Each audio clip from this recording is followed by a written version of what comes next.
Paul Mellon continued collecting at a fast pace through the 1960s, buying as many as 200 paintings a year.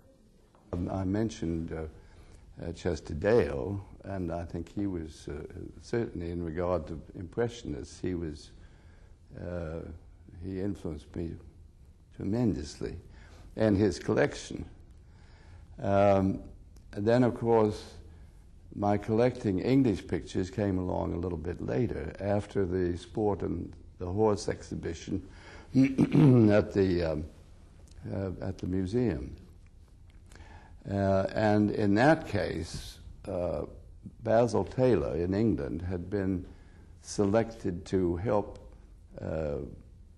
get English collectors to lend pictures to the Sport and the Horse exhibition. At the same time, John Basket, who was quite young at the time, his father was a partner of the Kolnagi firm, and Basil got John Basket to come over here to be my curator.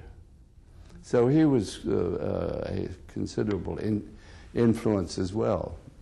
George Stubbs, one of the geniuses of British art who specialized in painting animals, especially horses and dogs, was of particular interest to Mr. Mellon. The first painting he bought was a portrait by Stubbs of the racehorse Pumpkin. He has collected many paintings by Stubbs over the years, including 2 that are now in the Virginia Museum's collection. Basil Taylor, being a Stubbs expert, was a tremendous influence in my being able to see how good Stubbs was. And it was always in any of our conversations or any of our forays into buying pictures, of course, Stubbs always seemed to come into it one way or another. It's very hard to pinpoint why one likes a particular artist, but of course, in the case of Stubbs, I think he would have been a great painter if you left the horses out of any of his paintings.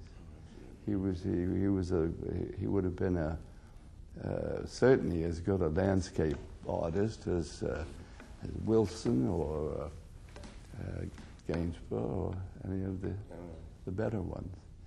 And he was a good portrait painter, too.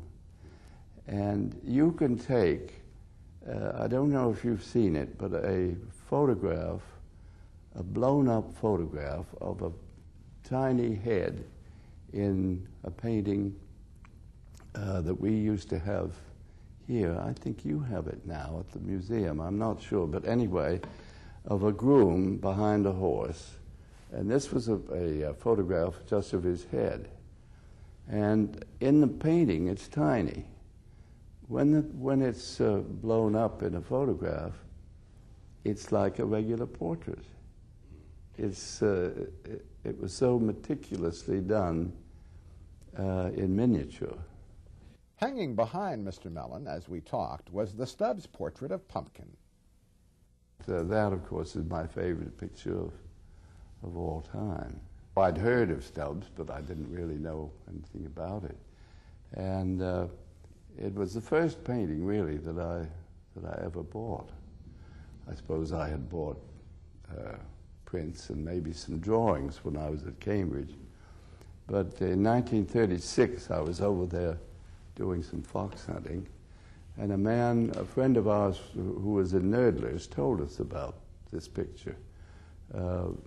Mary, my first wife, and I were over there, and we went to see it at Nerdler's, and I fell in love with it right away. So that's really how the English collection got started.